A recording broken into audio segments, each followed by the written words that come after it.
Қас қанаты қат-қат була, ир қанаты ат була. Ассаляму алейкум! Исәнмесез, хөрмәтле дуслар! Только что вы прослушали строчки из прекраснейшей татарской народной песни «Қас қанаты қат-қат була, ир қанаты ат була». Ат, то есть лошадь, испокон веков была основой жизнедеятельности татар. Именно рассказу о лошадях и некоторых других домашних животных мы посвятим сегодняшний юбилейный 10-й выпуск программы «Такой татарский русский». Начнем с того, что само слово «лошадь» происходит от татарского «алаша».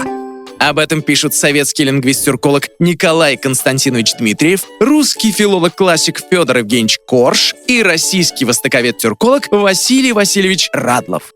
Дмитриев конкретизирует значение слова «алаша» в татарском как «мерин, извозная лошадь» и добавляет, что в других тюркских языках, например, в чагатайском, кумыкском, киргизском, алаша означает «низкий», «невысокий», либо «мелкая порода скота».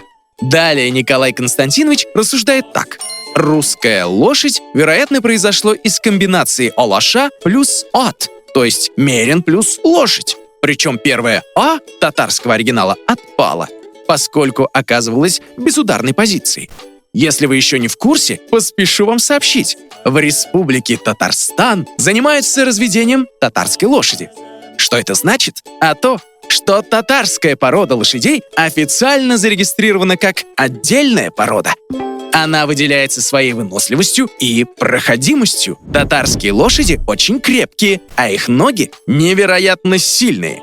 Не сразу можно понять, что, несмотря на небольшие размеры, татарские лошади быстрые скакуны. Говорят, непрерывно они могут находиться в движении около 8 часов. Этот показатель остается рекордом среди остальных конных пород не только того времени, но и сегодня. А китайцы в свое время татарских лошадей называли «небесными», так как не могли не оценить породу за ее красоту и силу. Кстати, слово, обозначающее конское стадо табун, по мнению Ивана Ивановича Агиенко, относится к тюркизмам, также заимствованным у татар. Аналогичную мысль высказывают Фасмер, Дмитриев и Радлов. Ближайшим родственником лошади считается осел. Название происходит с латинского. На татарском осел будет ишак. Но в русском языке слово ишак также активно. В чем же различие между ишаком и ослом? С точки зрения биологии, никаких характерных признаков различия между ними нет. Оба названия обозначают одно и то же животное. Просто предки татар приручали диких ослов, и одомашненных особей называли ишаками. К сожалению, названия этих милых зверьков иногда применяются к людям как ругательные. Общественное мнение о маленьких, упрямых и якобы неудобных животных – это сложившийся в умах людей стереотип.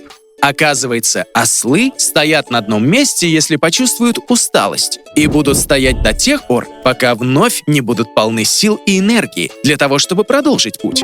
И это вовсе не упертость, а отлично развитый инстинкт самосохранения.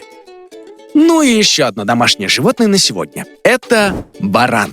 В русский перешел с татарского «баран», что означает «ягненок», «барашек». На это указывают Дмитриев, Фасмер и Франц Миклошич. То же самое слово встречается и в других кыпчакских языках, например, в башкирском и казахском.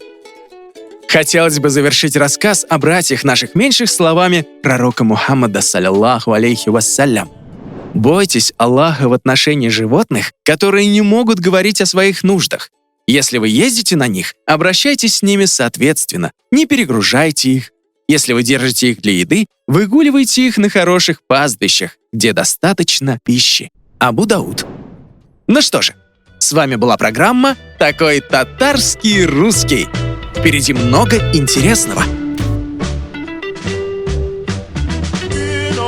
Ассаляму алейкум, кадрлы дуслар.